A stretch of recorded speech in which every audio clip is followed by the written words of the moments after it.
Hi friends, welcome to our channel Guru fashions. ఇక్కడ కనిపిస్తున్న collections అన్నీ మన దగ్గర ఉన్నాయండి అవైలబుల్లో. సో ఎవరికైనా కావాలనుకుంటే ఆర్డర్ చేసుకోండి. కిందున్న వాట్సాప్ నెంబర్ నుంచి ఆర్డర్ చేసుకోవచ్చు.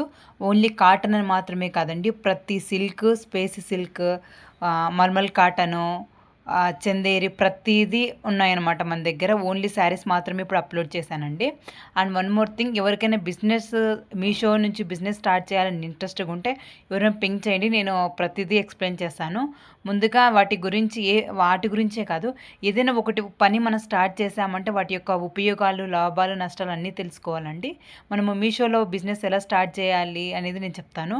వాటి వల్ల ఉపయోగాలు చెప్తాను, నష్టాలు చెప్తాను, ప్రతిదీ ఎక్స్ప్లెయిన్ చేస్తాను. ఎవరైనా ఇంట్రెస్ట్గా ఉండేవాళ్ళు ఇక్కడ కామెంట్ చేయండి, నేను వాళ్ళకి రెస్పాన్స్ అవుతాను అనమాట, రెస్పాండ్ ఇస్తాను.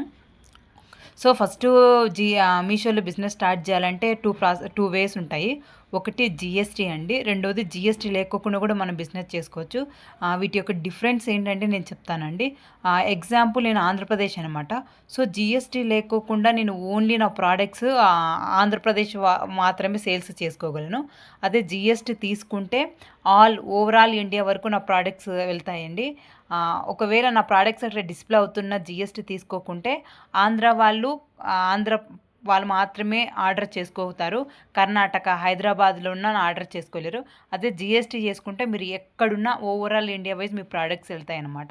ఇందులో ముఖ్యంగా మీరు తెలుసుకోవాల్సింది, ఆన్లైన్లో బిజినెస్ అంటే, బిజినెస్ ఆన్లైన్ అని కాదు, ఏ బిజినెస్ అయినా సరే మీరు ప్రీమియం క్వాలిటీ మెయింటైన్ చేసుకోవాలండి.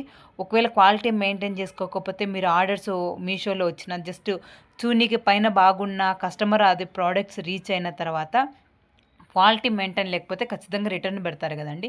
మనం కూడా ఎన్నోసార్లు మీషో, ఫ్లిప్కార్ట్లో ఆర్డర్ పెట్టుకుంటాము కస్టమర్స్గా. నేను కూడా పెట్టుకున్నాను. క్వాలిటీ బాగాలేకపోతే రిటర్న్ పెట్టానండి. నేనైతే ఆన్లైన్ వరకు చాలా షాపింగ్ చేయడం చాలా తక్కువ. మా ఫ్రెండ్స్ ఇలా చేశారనమాట. వీటి వలన ఎవరైతే బిజినెస్ స్టార్ట్ చేశారో వాళ్ళకైతే చాలా లాస్ అండి. ఎలాగో నేను చెప్తాను చూడండి. మీ ప్రోడక్ట్ కస్టమర్ వెళ్ళడానికి ₹80 డెలివరీ ఛార్జెస్ అయితే, ఒకవేళ వాళ్ళు రిటర్న్ పెడితే మళ్ళీ ఆ ప్రోడక్ట్ మీ దగ్గరికి వచ్చింది కదండి, ఇప్పుడు ₹160 మీ అమౌంట్ కట్ అవుతుందన్నమాట. Okay, next video